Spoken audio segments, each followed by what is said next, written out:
Hi, Judy, Hi, Harry. Good to see you. and welcome aboard. It's great that Thank, you joined Margolis Bloom D'Agostino. thank you so much. It's a wonderful fit, and I'm delighted to be part of the team. So when we met many decades ago, and we won't say how many decades ago, um, you were working at Looney and Grossman, I believe, and I was a subtenant there, and That's right. and I don't think you were doing estate planning there. No, it's very interesting because we were talking about, how did you get into estate planning, or that's something we were talking on the side, and I was thinking back and thinking, oh my goodness, I interviewed with you when I was at Looney and Grossman, or I had a meeting, an informational interview with you, Right. and I think that may have been the trigger for me to kind of evolve in that direction, and I did. Through other my discussion with you, and then kind of simultaneously, I was working with a coach, like a vocational coach, Uh-huh. who did this type of work for lawyers, and um, it turned out that this field of law really fit my personality, or in the nature of our practice, there's not a lot of confrontation. It's not like litigation. Right. You get to be more of a therapist, a little bit one-on-one with people, and it's a very intimate relationship, and that really suited my personality, and I evolved in that direction. Sounds like it was a good move. It was a great move, and then I spent the next 40 years, 35 years of my career doing exactly that. Wow. Um, So what are the main things you learned over that time, over those decades? um, well, in terms of the whole evolutionary process, it was you kind of never stop evolving, I think, as an individual Hmm. and as a lawyer, and so I began this practice.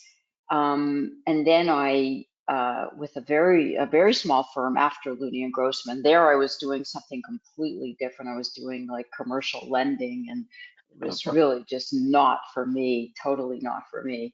And um, and then I worked for a very small firm, and then I had my first daughter, and then practiced on my own in my basement with a computer and malpractice insurance back then. Uh, That's good. that was pretty much it. Yeah. And I really had people walk right into the house. There was no side door, no nothing. They walked into the house. They would sit on my dining room table, and Uh-huh. yeah, it was that way for like 4 years. And Wow. year two, I could actually hire somebody, and by year four, we moved into a small office, and have a couple of employees, and then it evolves into how do you become a good leader?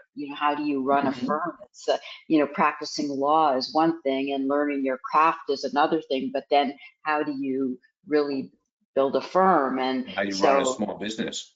how do you run a small business? And that was, uh, that was how the practice kind of evolved as well through. And I know that Margolis also has coaching, and it turns out that you use the same coaching system that we do, entrepreneurial operating systems, where you really develop a set of values and try to Hmm. live by those values. And I think over the years, I've learned that if your people are happy and you have a good ecosystem, as your colleague Jeff Bloom says, everything seems to fall into place. Like the people are happy at work, they treat the clients well, the clients Hmm. are happy, and so it evolved from all making sure you're still competent at your craft, but it evolved to that point. Yeah, Um, no, I mean, it is a service business. And so one of the things we always like when we're hiring personnel is to see that they've worked in the service industry. Often, if they've been waiters and waitresses, we think that's great because they've been providing service to customers, and they've probably dealt with customers who maybe weren't always so happy, and they had to make them happy. And it's really great training actually for being a lawyer or paralegal or administrative assistant in a law practice. Right. I totally agree with you. They don't have to necessarily know what we do. I mean, I totally agree with you that somebody in the service industry really has to know how to deal with clients, placate them.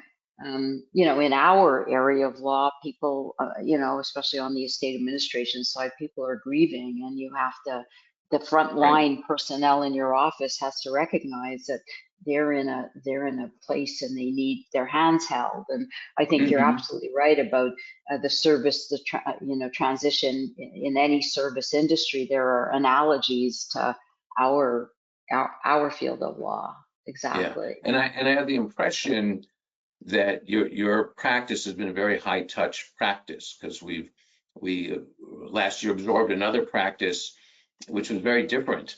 It was that attorney saw a lot of clients, and I think he had a really good relationship with his clients, but I think a lot of them got pretty much the same plan, and Right. I had the sense that that is different at your firm. Well, I would agree with you that we're a more high touch firm, and that I don't think I would be happy with the McDonald's approach. I mean, yeah, there's different. I mean, yes, we use the McDonald's approach in certain ways, but Mhm. to generate the same plan for everybody and not to have the independent or the deeper relationship, I don't think that would suit my personality. Mhm. And it wasn't what I was after, really. It was really, making people's lives better and and for everybody to feel, I'm coming in with a problem, and how do I solve this problem, to feel that they're heard and their problems are solved. And that's not to say that we don't try on some level to be cookie cutter. Like, the Mhm. value added, I think, is developing that relationship, but to create a set of documents that I think could mostly be used, Mhm. with certain Mhm. tweaks. I think creates a more efficient approach. But I do agree with you 100% that we we didn't consider ourselves like a high volume practice, Yeah, more of a lower volume, high touch practice. I agree with yeah, you there. which is good. So it sounds like the practice was really fulfilling for you. And so how did you come to the decision to retire? The practice was fulfilling, but it did, as time went on, it became, the post-COVID period was difficult for us in terms of the business, sorry, not the law practice side of it, but the Hmm. business side of it. Um, and so it was a combination of the stress associated with making a purely physical practice entirely remote. And then, Hmm. that period where they called the big resignation, where people were being poached left, right, and center, and we were victims of that. And it just Hmm. became, for me, it became more stressful to run a practice. So Yeah, that was some element of it. And the other element is, I've been doing this for like, I've been practicing law for 40 years. We just had our first grandchild a year ago, and had our second one congratulations. 3 months. Thank you so much. And had Oh, the second one 3 months ago. oh, My congratulations husband, again. thank you, thank you. My husband retired himself at the end of December. So, we felt, and I felt, now's the time to kind of do other things, to uh, be philanthropic. We, thank goodness, have our health, and no one promises you tomorrow, as my late mother used Hmm. to say. And it's time to travel, time to see the grandchildren, time to spend time with my dad, who's elderly. And Hmm. so those were that combination of factors made me think it's time to step back. So priorities changing, sounds like. Priorities changing, you got it. You got it. Yeah. So, so I know you've just been traveling a lot to both Argentina and New Zealand. What other places are on your bucket list? Well, but even before I get to that, I did want to mention that when I was, exploring the idea of, what would be the next step, I was kind of looking for a firm that shared our values, Hmm. and so we met. You and I Yeah, had lunch, and then yeah. I met with Jeff and Trisha, and we just really clicked, I think, No, I and think that's, yeah, because you didn't know them, so we had lunch and then you had lunch separately with them. And yes. I know they came back and said the same thing, really, that it was a Yeah, really good lunch. it was a good meeting. It was very authentic. It felt right. It felt like we had similar, philosophies about practice and about running a practice. I really, for me, it was important that my clients, felt that they had a good home. Mm. And we're still very much in that transition period. In fact, I'm speaking personally to every current client, not all of them, Mm. the ones that Yeah, we did the work for, we sent an email to, but every client that we're currently working with personally to talk to about you and about Trish and Jeff, and I've been making a personal introduction because it's very important that each person feels that they have a home with Margolis Bloom D'Agostino. And so that was very, very important to me, and I feel really good about that transition. Um, and I think that will still take some more time. It just takes a while yeah, to have this personal approach with every person.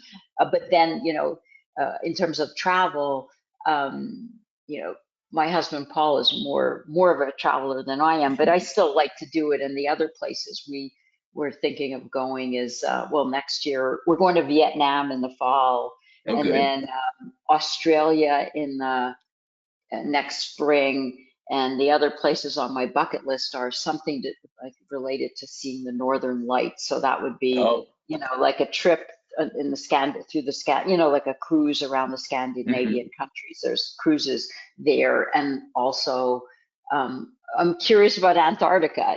Those are some of the Wow. bucket list things that I want to do. And Well, I have a friend, an elder law attorney out in Portland, Oregon, who's taken Lindblad tours. Both he's been to Antarctica, and they're taking another one, I think in June, to the Faroe Islands, up like north of Norway. So wow, that's good. yeah, And it's called so Lindblad, like the name of the Lindblad, yeah. I Lindblad. think Oh it my might be gosh. Lindblad National Geographic, something like that.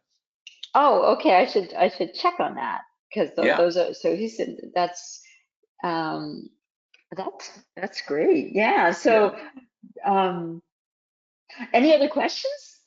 No, and you look forward to hearing about all your travel and hope to do some myself, but I also can live vicariously. Right, that's true.